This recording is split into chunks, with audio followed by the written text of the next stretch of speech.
Hello everybody, and welcome to this video of the 172 scale Mark 43 Sea King by Airfix.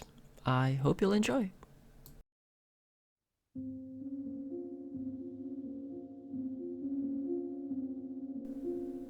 The build starts in the cabin with making cutouts for some of the parts to slot into. Airfix has several versions of this kit, but the cutouts are marked on the bottom side, so this is a pretty straightforward, if not time-consuming job. I did probably spend too much time making this a clean cut, since very little will be visible in the end. I start by drilling out most of the plastic before beginning to carve out the last parts, and then finally gluing in the seat frame for the navigator station.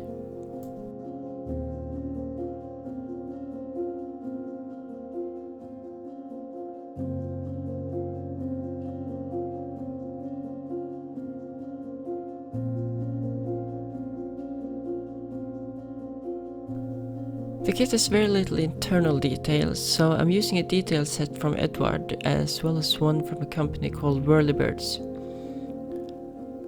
Getting these types of panels to glue in correctly can be challenging, but the method I use here ended up working very well. Basically, what I'm doing is holding the piece in the correct position, tape off one end, flip it up and apply glue.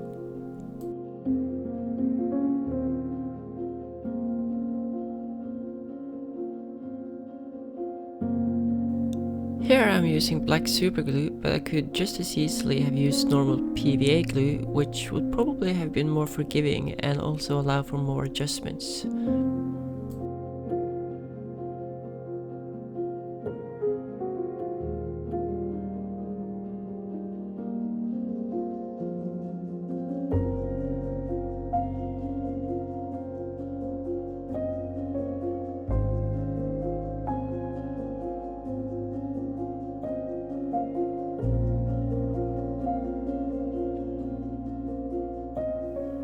The Whirlybird detail set has both photo etch and resin parts to turn the kit into a modernized version of the Sea King. One such modernization is the instrument panel, which has been made compatible with night vision goggles. However, using this means that the kit decals no longer fit and everything ends up being painted by hand.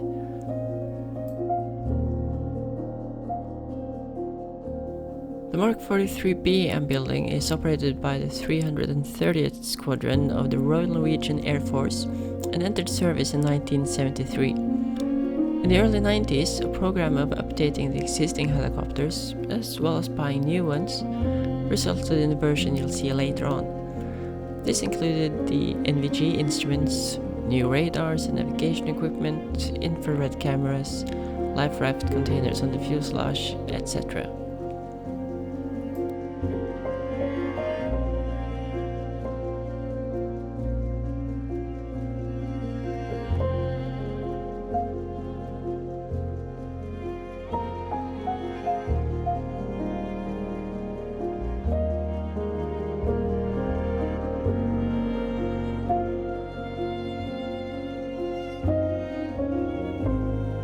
The 330 Squadron as it is today is very different from its beginnings. It became operational on the 23rd of June 1941, operating Northrop N3PP Nomad torpedo bombers out of Reykjavik as Arctic convoy escorts. The Nomad was not well suited to this work, and the squadron started work as an air ambulance instead. And after converting to PBY Catalinas, they added anti-submarine patrols to their work description, before moving to Scotland in early 1943 and changing to short Sunderland flying boats leased from the Royal Air Force. All aircraft types operated by the squadron during World War II were seaplanes, and many an unlucky sailor or airman was picked up from the freezing ocean. Spoiler for later. After being deactivated after World War II, it resurfaced as an OTU fighter squadron in 1953, flying F-84 Thunderjets until 1958. In 1962, they were reactivated again, this time flying maritime surveillance and submarine hunting in the Grumman Albatross until it was again disbanded in 1968.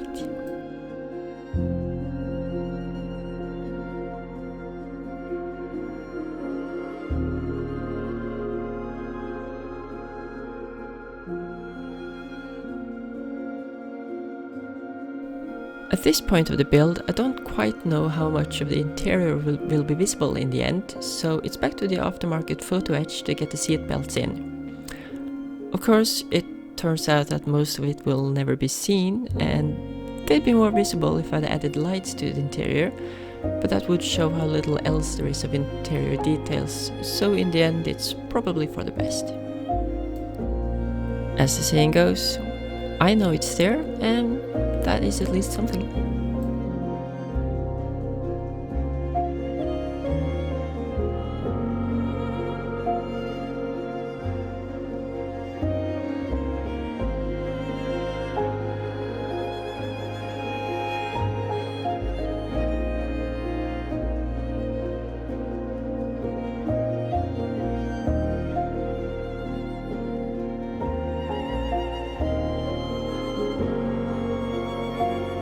Yeah, none of that is going to be seen again.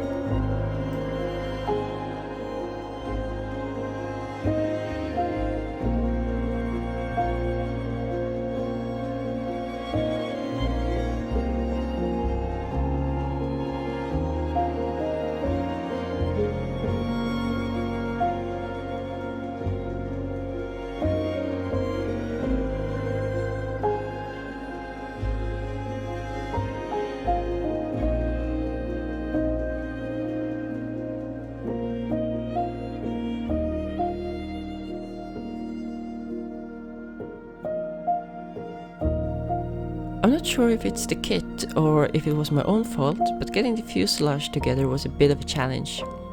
With considerable warping of the fuselage halves and several interlocking parts of the cabin, getting everything to sit together properly was not easy.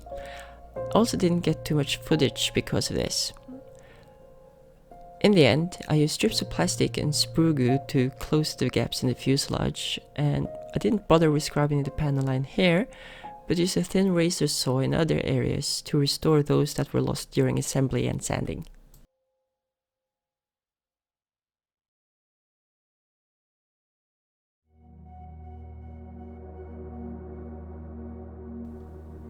The final version of the 330 Squadron came into existence on the 25th of April 1973, and by August that year the squadron was fully equipped on 4 bases along the Norwegian coast, operating the Westland Sea King in its bright colors.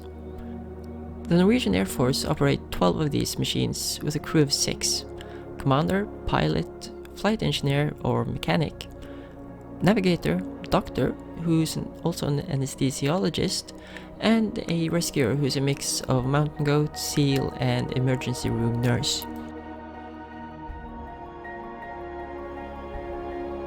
The Sea Kings fly combined 4,500 hours per year, with about half of that time being spent out on missions and the rest being spent in training. Even though they serve as part of the National Air Ambulance Service, they are still a military unit and can thus often fly in worse weather and for longer than the civilian air rescue service might. And today the squadron has grown and are now operating from 6 bases, and although they still operate the Sea King, it's planned to be phased out and replaced by the Augusta Westland AW101 by the end of this year.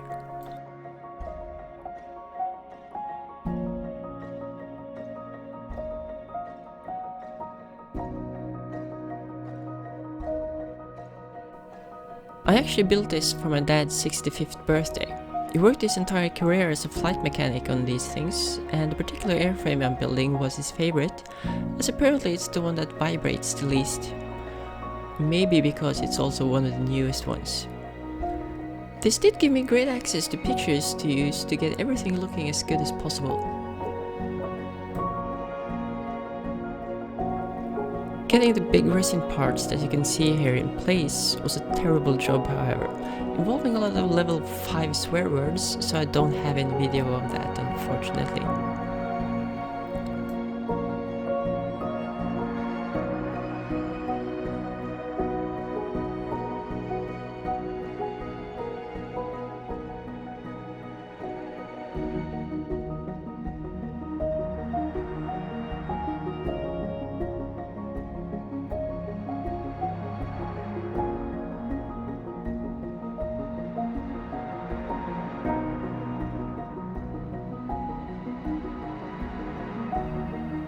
After getting the FLIR bolt turret in place, we're actually ready for paint. We just have to mask up the 2 door openings and we're ready to go.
I use this painting order for everything, but begin with I'm only painting around the pontoons and the pontoons themselves.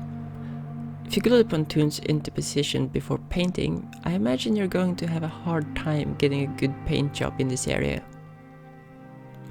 After a layer of grey, followed by light grey, the white comes on. This was difficult to apply properly as it reflected my lights way too much, and it wasn't particularly easy to get on camera either.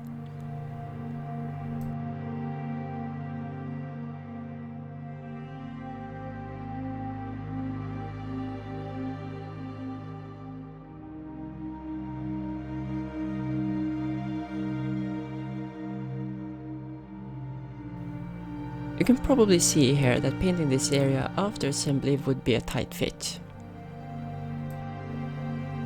The 2 pointy bits you can see just inboard of the pontoon gets removed off camera as they are not present on the Norwegian machines.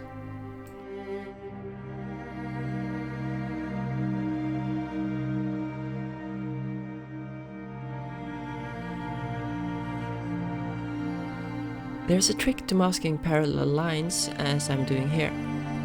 I first put a bit of masking tape where I actually want to paint a different color, and spending some time to make these line up on both sides is time well spent, but it's more important than in the next step, which is putting the actual masking in place and getting it as parallel to the first bit of tape as possible.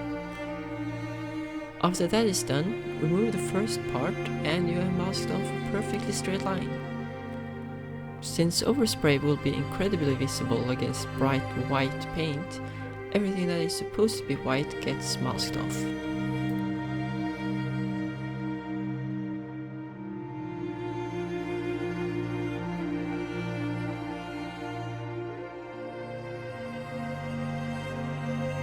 The brightness of the white paint is difficult to work around on camera, so I won't show that much from painting the bright orange markings. I tried getting a little bit of variation in this color as it's prone to fading. It's actually supposed to be much more red than this, but it turns orange after a while in the sun.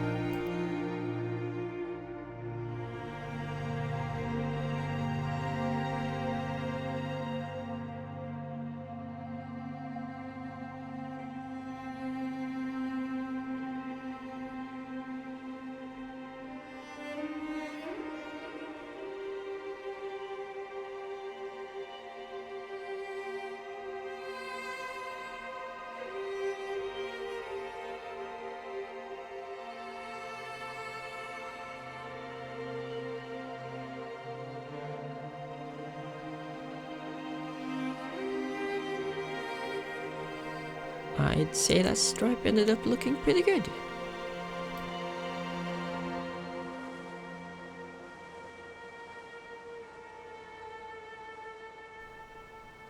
These decals are really good.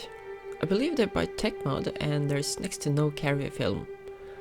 After some setting solution and a coat of clear varnish, these markings might as well have been painted.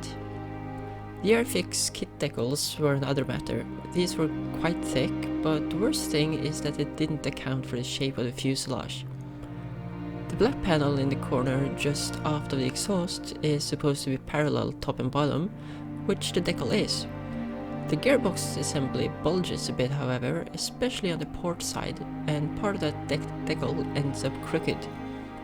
In the end, I end up masking that area and paint it black to make it look more right.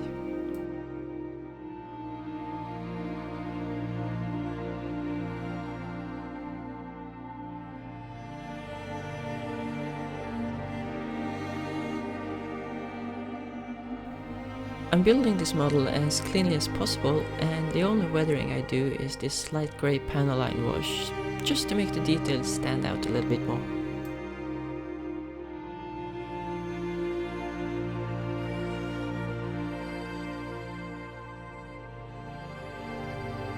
The last bit of detailing is often where I spend the most of my time, it seems.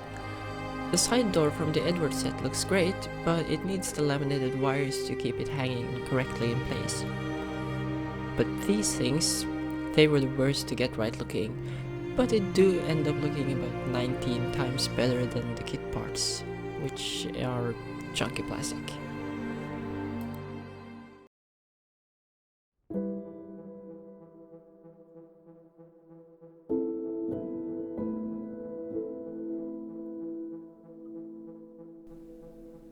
While the antenna wire is stretched sprue, I'm using ultra thin rigging wire for the thin cables coming out of the fuselage. I had the smallest possible drop of super glue in place before touching the rigging thread to it. I've had this rigging thread curl up if I dip that in glue, which doesn't end up looking good, so this is the best solution I could come up with.